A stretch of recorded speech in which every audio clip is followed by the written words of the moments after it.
watoto kidogo ni wazalendo, wanatesa mwingine, wanaua watu kila siku. Unawaona? Unawaona? Hawa ndio wameweka kutafuta ndani ya mwingine huyu.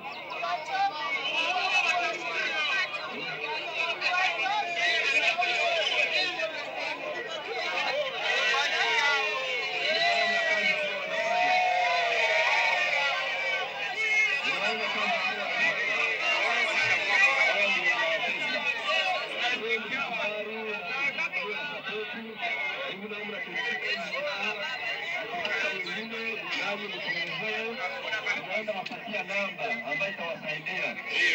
Ukipata kwenye bandia iko, unafanya nini? Unatuita. Sasa tunapita wasaidia, tunatumia.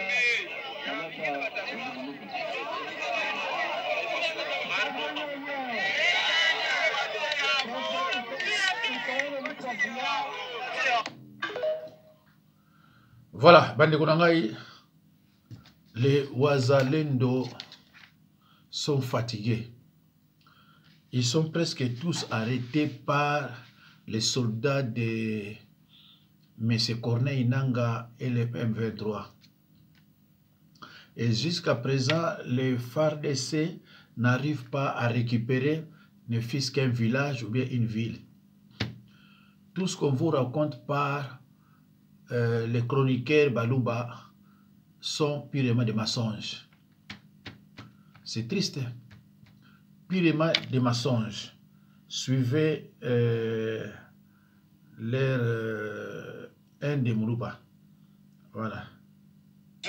D'une armée de confiance, pas une armée de fouillards qui nous font la honte. Toute l'Afrique se moque de nous. Vous avez quel genre d'armée où tout le monde est en train de fouiller? Non! Manque de confiance. Beaucoup de généraux, beaucoup d'officiers, c'est des officiers achetés. Venait de se faire tuer hier. Monsieur Kotazo, il a été liquidé.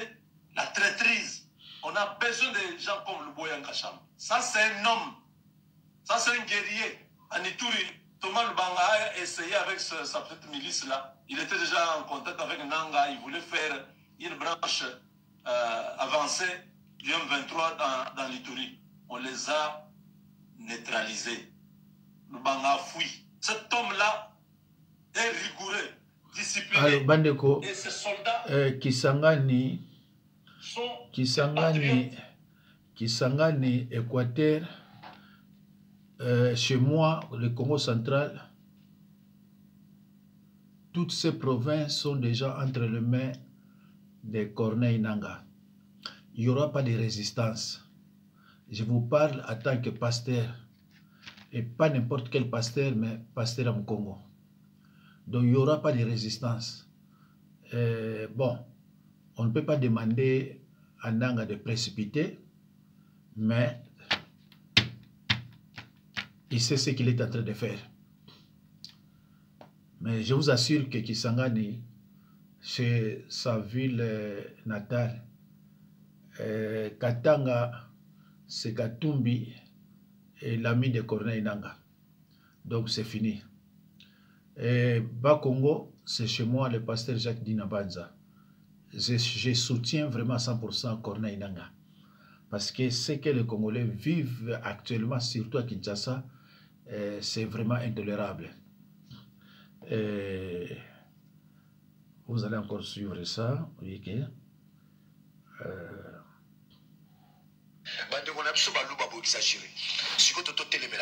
Nous avons 453 tribus dans Mboko. 450 tribus.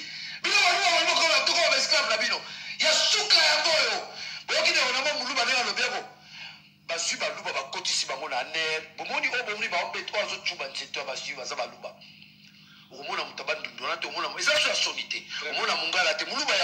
suis venu, Daniel était... Bandeko, boyoki ke Namboka Nabiso, tous 453 tribus, tous na tribu moko, oyo, ce que Taliban mozomona ke ba Congolais. Tribalisme est à niveau moko, et les gens craignent aussi Nangaa, ceux qui vraiment ont un tribalisme, c'est que c'est foutu. C'est que c'est foutu. C'est pour cela, vraiment, nazo senga na bato bazana entourage à Corneille Nangaa, Henri Magie. En tout cas, boye bisaka bango entourage wana nyonso wana na ba vidéo nanga. C'est très important parce que nous allons faire voir bango ce qui se passe à Kinshasa, surtout à Kinshasa. La situation est intenable. Le gouvernement congolais, c'est un cadavre qui respire encore. Un cadavre, mais qui respire encore. Et c'est grave ça. Pas si ils ont à Kinshasa, ils ont passé le roi. Mutu quand même yakukunda ebembe zate. Même mutu quand même yakukunda ebembe, mutu kawana zate. Toi quand nous papo soka urubani. Ba jeune mingi metanga ba classe kena kusosa bisalo. Kasi bakena kulomba ba untete mbongo ya corruption samu baba kabisalo. Bana yankento bakena kulomba ba untete nzutu ya bao. Samu na kulandi la dossier ya kisalo. Beno tala ntima ya imbi ya beto bantu. Nzambi sadisa kange. Ngeme kuma patron. Ngeme kuma PDG. Ngeme baka kimfumu. Na kisika ngekele. Kasi na kupesa bantu yankaka. Mwa kisalu. Ngeke na kutula ntima ya imbi. Kana mambo ina bamesala yao na mwana na nge mosi ya ngento. Ngeke ndima yao. Ina ya imbi ngeke na kusala na bana ya bantu ya nkaka. Kana bamesala yao na bana ya nge. Ngeke ndima yao. Bible betu itele na kutanga. Mes chers frères et sœurs, c'est pour cela na nyonso oyo et sengi kaka fédéralisme des solutions. Il n'y a pas d'autre alternative. La seule alternative c'est le fédéralisme. Comment expliquer ça moko momimba? Tozana mabaya, tozana banzete, mais cercueil zobanda $400. Mais ekekota na madele. Bokunda kabiso ata 100 cercueil. Libulu na necropole $2,000. $2,000 mtu wana utakufi manabo tamati ya pomi wana asimba ngote.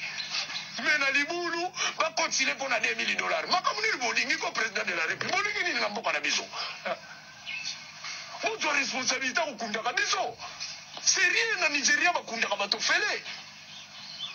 Cercueil vraiment eloko libaya ezala moko yo cercueil fait bana kama $300. Beaucoup kate te kaka prix bana le cercueil 25,000 francs. Oya boya sala nete ngamo leta na to sala.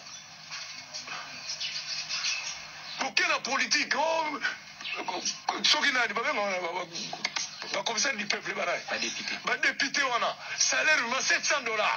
Soka okima kimi na ye. Monsieur salaire $2,000.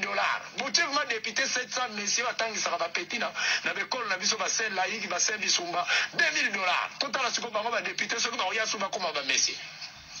Tellement boutier ba salaire a minene ba mutu ba bo kisi kotoana.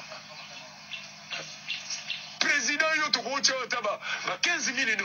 Ba $600,000 wana ze benete na muntu azala ki aba ndozo balara ngo neti ya mboka na bango. Nini bolingi nini na bisoko tala histoire mukoto kutana na bino bato to diriger biso devant Nzambe mukolana na Nzamba nga comprendre mutodola na to zwa mutafacha kaboyete pour na kubisa trouble boko kota te yo kutana na royaume Nzambe te kuza bato mabe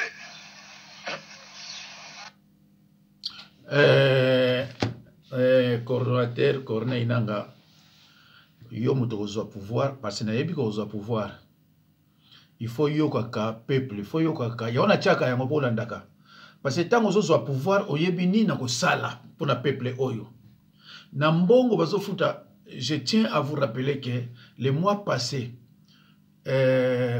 député moko bafuta ke $60,000 na député moko $60,000 donc bazana $40,000 comme salaire Et puis, il y a une session qui est 10 jours, 10 000, ça fait 60. Alors, à multiplier par plus de 400 $. Non, 400 personnes. Ça peut faire combien? Il y a un jeune frère Azoloba. Beaucoup de fait parce que la Niger n'a pas fait. Donc, Congo, RDC, un pays riche, mais les peuples ne bénéficient de rien et de rien. À tel loco, mon côté, ça côté, ok, peuple a bénéficié d'un oiseau, c'est rien. Ça, c'est quelle sorte de pays? Quelle sorte de dirigeants? Mais ça m'a ouah. Peuple a qu'on nous a à Azozouate, à Luka Boye, moi été, à Salabo, moi été. Tala, na Kinshasa, biso sa bana kini. Boyo ki le na aner kuna, baluba, mais ya una moke go bongate. Soko yena Kinshasa, sala tu olukane di batude di biso, to banda ko pesa kayota la zwa oyo. Kinshasa c'est ba kinois. Pesa bango, musele ko mona madame. Yo zo ba village ba wuti na ba kananga kuna na bambujimai. Ozo ucha ba yebi ko to Kinshasa te. Tango bazo tamona ba yipa ba okinete. Bongo boza ko s'attendre na nini na mutande ngwana. Mamingue. Moutou, ce que ça président, ce que yebi histoire à pays, tende biso ba auto yebi. Luka bato o ba yebi histoire à pays. Ako yebi sa yo, awa na ministère oyo, ba okoche ekolo boité. Awa na ministère oyo, okoche ekolo boité. Pourquoi mboka zo bongate? Moutou azu place que président a yebi na yete akocha nani? Azu kabarene ministre de la finance, azu awa banque centrale, azu awa asam. Abani ko yiba. Mais faute na yete faute na yo. Parce qu'à l'époque, il y a Congo belge. Mounele abanosa na banani. Abanako tchaba banani ba place à Mbongo. Ce que l'on a bien au marché bien. Ce qu'on a bien côté Zamaromingi. Alors, ce qu'on a bien côté Fomona Bisoto Yebsayo. Même ceux qui je ne suis pas payé bénévolement. Na Yebsayo qui était Abachaka Boy, Abachaka Boy, Abachaka Boy. Mais ceux qui ont un ban amicé de Ventilier ou Babi Koloana Oyo, aux hommes qui baillent Pékin, baillent le côté, baillent pour les boumou nabango, ils s'en foutent des peuples. Zelato. Total à bilo, muso passé ngaba ere kende mbango.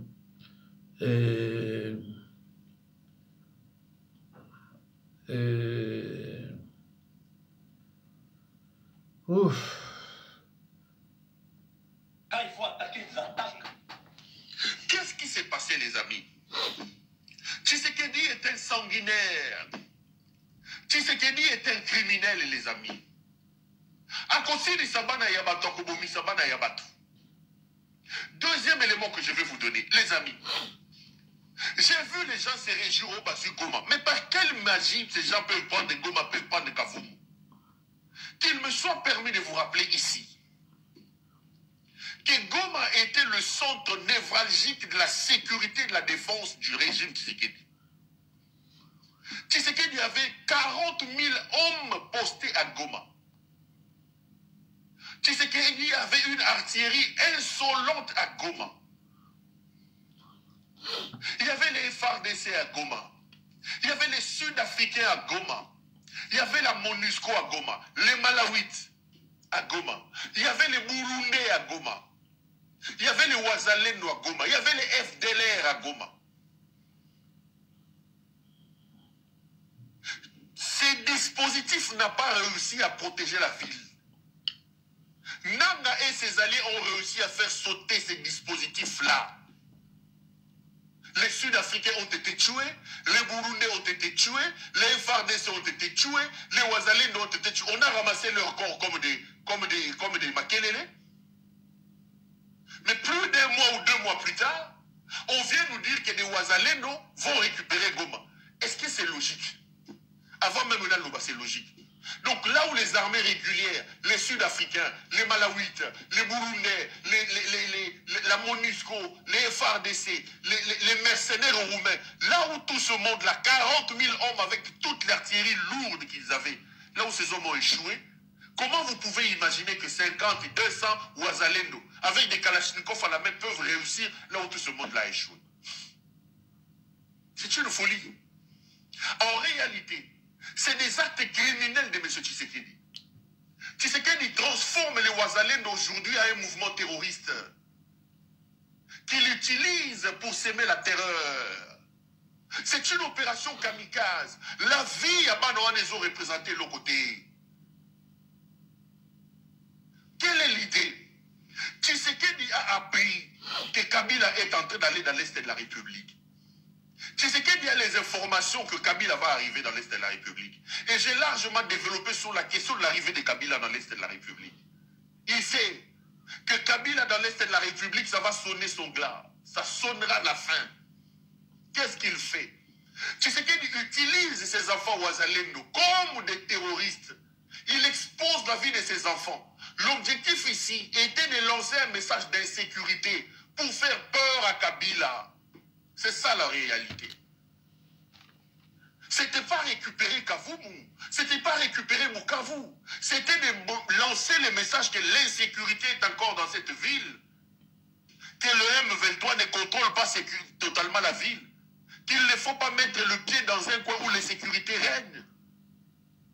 Mais pour le faire, il a sacrifié la vie de centaines de ses enfants. Vous avez vu comment ces Ouazalendo ont été encore tués. Vous avez vu la riposte des M23 avec ses alliés. Vous avez vu que certains ont été arrêtés, d'autres ont été tués. Donc la vie des gens ne représente rien pour lui. C'est un criminel, un assassin qui amena le goût du sang qui gère le pays. Le problème, c'est qu'il voulait donner l'impression qu'il y a de l'insécurité. Qu'est-ce qu'il faut faire? Il faut monter un commando terroriste, des kamikazes, qu'il envoie comme des kamikazes capables de mourir, tout en tirant à gauche et à droite. L'idée, c'est de faire passer le message de l'insécurité. Kabila Abanga Tchalokoloté. Comment tu peux aller dans une ville où ça tire encore?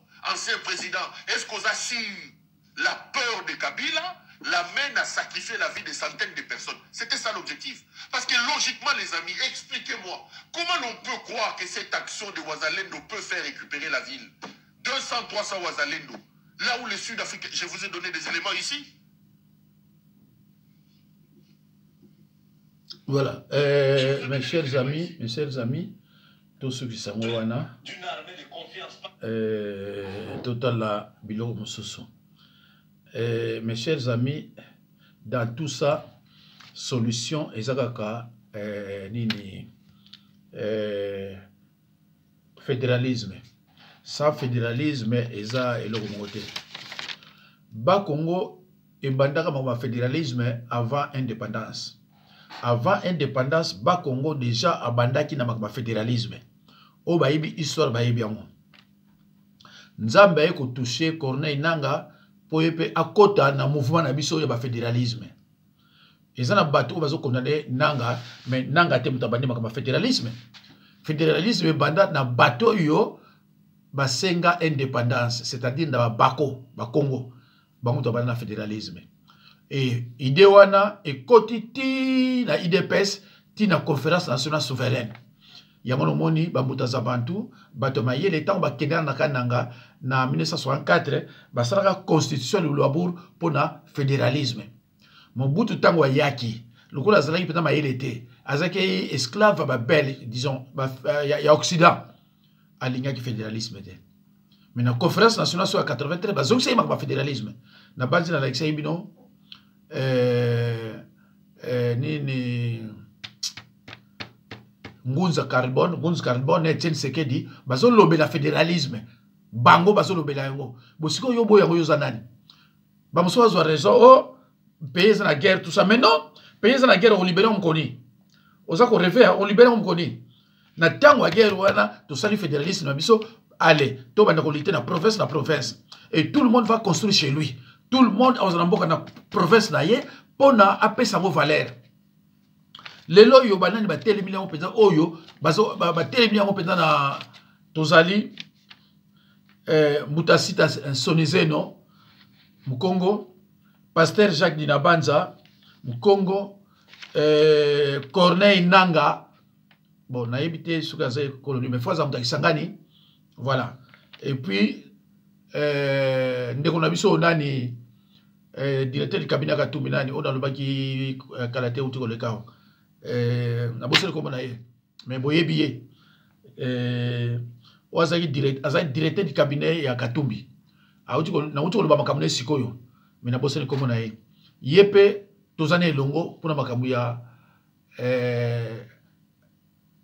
fédéralisme toza suna docteur Kimbembi Yesusu azana kanabiso oyo to telemini bakabaka mwana. Donc si tansonise no pasteur Jacques Dinabanza, Corneille Nanga, directeur ya cabinet ya Katumbi na docteur Kimbembi. Donc 1 2 3 4 5 5 oyo to telema na tozo telema na ngwe ba oyo ba ko telema na ngwe so ngolo banini.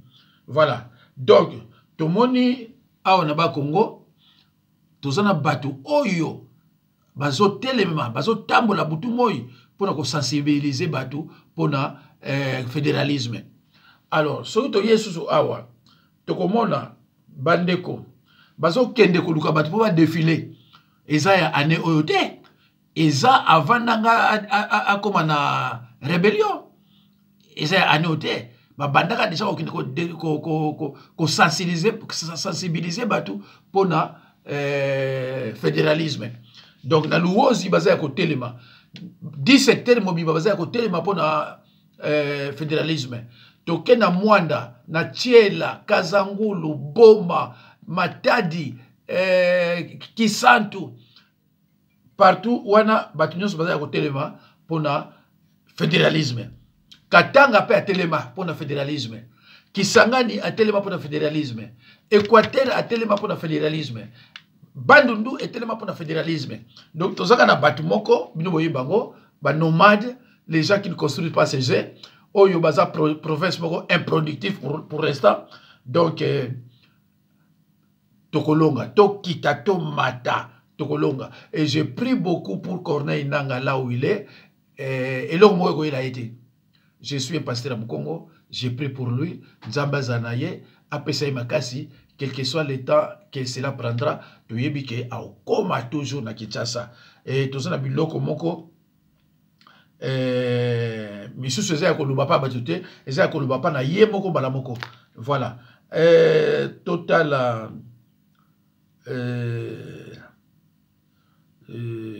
voilà.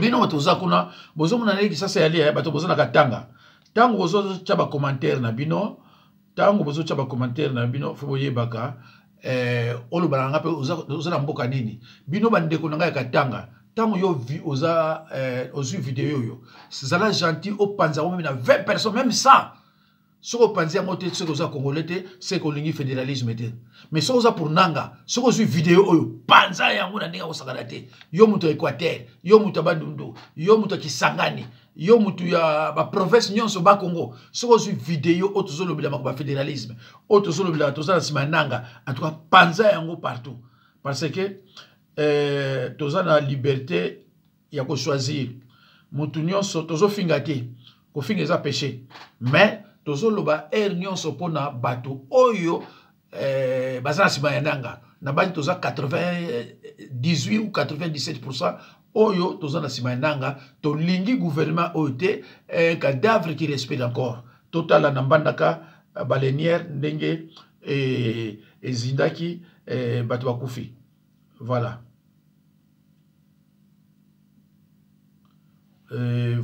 Nayebi soki pourquoi ils ont volume te mais na like bino kaka na mbandaka balinière oyo et ziki il paraît ezaki mbandaka le 15 avril 2025 un drame maritime s'est produit mardi soir à Mbandaka dans la province de l'Équateur. Une baleinière transporta plusieurs dizaines de passagers a pris feu au niveau du campement Nganda Kinshasa, en face de la ville. Selon les témoins sur place, l'incendie aurait démarré alors qu'une femme cuisinait à bord. On a tout perdu. Des enfants et des femmes enceintes ont sauté dans l'eau sans savoir nager, raconte un rescapé encore sous le choc. Voilà. Donc, alors, bon, on a battu des bateaux ça, ce que Zalaki quelque part, ananga, mais bon, tu as la soda inconscient.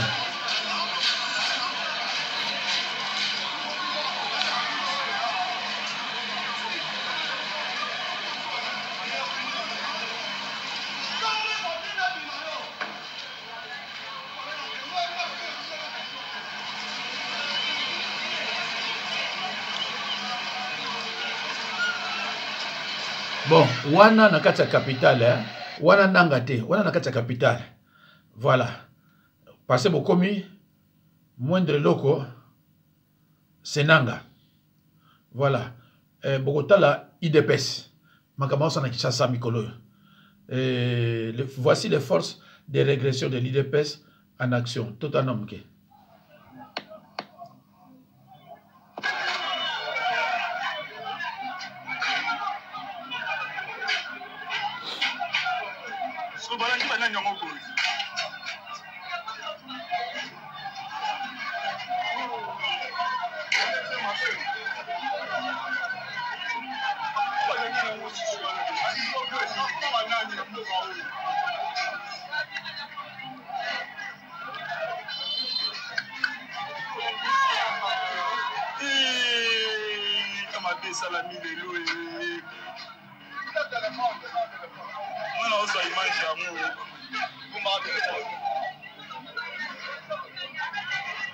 Bon, wana batu ya IDPS. Bono batu ya IDPS Kinshasa ikomaka ndio na bino tozona katanga bande ko mbote na bino na ba Equateur kisangani bandu partout. Botalaka Kinshasa ndenge koma. Bo vanda pa ibozali parce que Kinshasa za sona calmete. Mikolo nyonso na ba sala ezala kabo. Mikolo nyonso na ba sala ezala kabo. Eza mawa. Bon, botala siko oyo. Sans limite.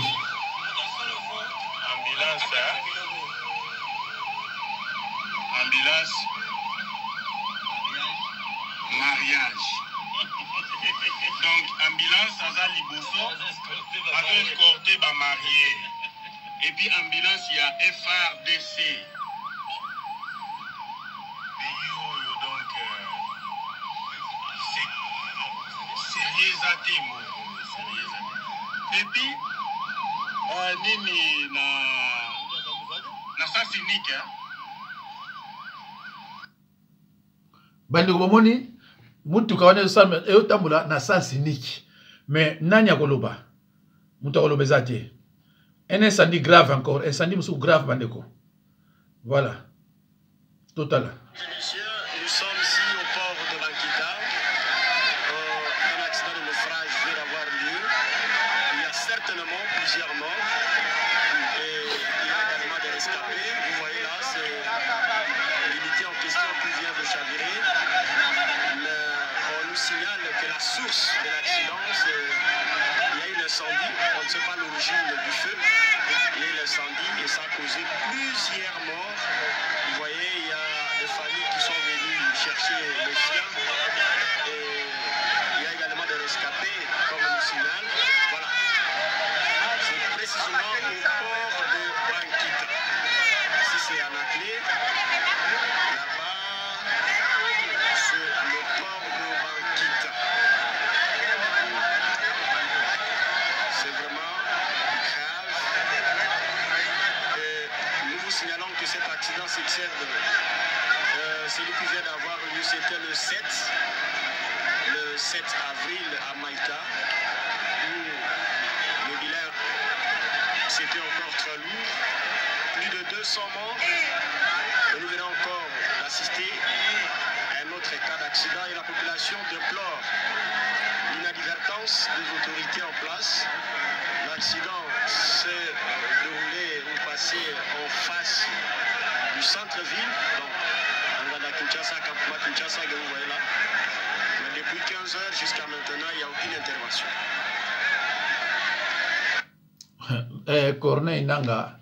Corneille Nanga, omoni batuni peuple ndenga zo kufa, kama ba kano rapide wana ba hors bord. Yaka na Hollande awa. Oui, ça combien?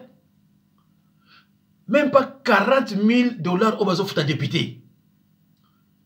Mais oui, mais si tu as la poto, tu as dirigé mon côté, mais bateau, tu as mitema ben nini. Ba kano rapide on il fallait ça na ba province nyonso même 30 parce que ah oui ça mourir ça biloko pamba.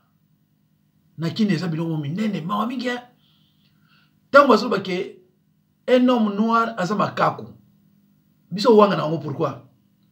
Parce que un macaque ne progresse pas. Macaque fait que monter et descendre et puis gratter la tête. C'est tout. Toute la journée, il fait que ça. Monter, descendre, gratter la tête, c'est tout. C'est ce que nous faisons aussi, nous les Noirs. eza soni na mawa na biloko ya mike vraiment eza pasi mpona kosala yango okozwa baconseiller moko balobaka na kutu rien donc conseiller aza na idée moko akopesa yo te il attend son salaire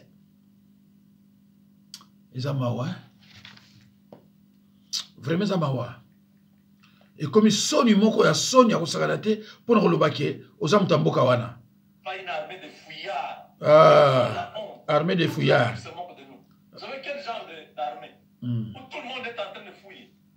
Non. Eh, mais tout le monde est en train de fouiller. Bakoufa. Je peux vous scandaliser en terminant cette émission avec ce que j'ai vu il n'y a pas 2 jours. Les gens sont en train de se précipiter pour déposer les listes. Il y a un ministre et pas un président de la République. Quelqu'un me contacte en me disant « Honoré, tu n'es pas intéressé pour faire partie de la liste ?» Je dis oui, bien sûr, si je suis nommé ministre, mais c'est bon, je vais travailler pour mon pays. Il dit il faut une contribution. J'ai dit quoi? Non, mais on ne te met pas sur la liste puisque tu es honoré. J'ai dit contribution de combien? Pour toi, si tu donnes 500 000, c'est bon. Et puis on va. J'ai dit quoi? You know, donc il y a des gens qui donnent même 1 million, voire même plus. Bouzoba, Bouzoba, hein? La fortune de la famille Tshisekedi, estimée à 8 milliards de dollars, vient d'être gelée en Suisse. C'est une nouvelle qui fait trembler le sommet de l'État congolais. La banque UBS, la plus grande banque du pays, a lancé une alerte parce que l'origine de ces fonds est inconnue et pourrait être liée à du blanchiment d'argent et à des détournements de fonds publics. Des mouvements suspects auraient été détectés dans des comptes liés à la présidence, avec des transferts massifs depuis le secteur minier et même des sociétés écrans installées aux Émirats Arabes Unis et au Qatar. Et là tu te poses la question, comment un président d'un des pays les plus pauvres du monde peut accumuler 8 milliards en 5 ans pendant que le peuple meurt de faim, que les enseignants réclament leur salaire et que nos soldats à l'Est manquent de bottes? Ce scandale est énorme. Et pourtant, silence total à Kinshasa. Aucune déclaration, aucune explication. Mais l'affaire est entre les mains de la justice suisse et l'enquête est déjà internationale. Si cette affaire est vraie, ça pourrait être la plus grosse affaire de corruption de l'histoire de la RDC. Partage cette vidéo si toi aussi tu veux que la vérité sorte au grand jour. Trop, c'est trop. Mawa, 8 milliards de dollars. Mbouta Corneille, Landanan O. Donc,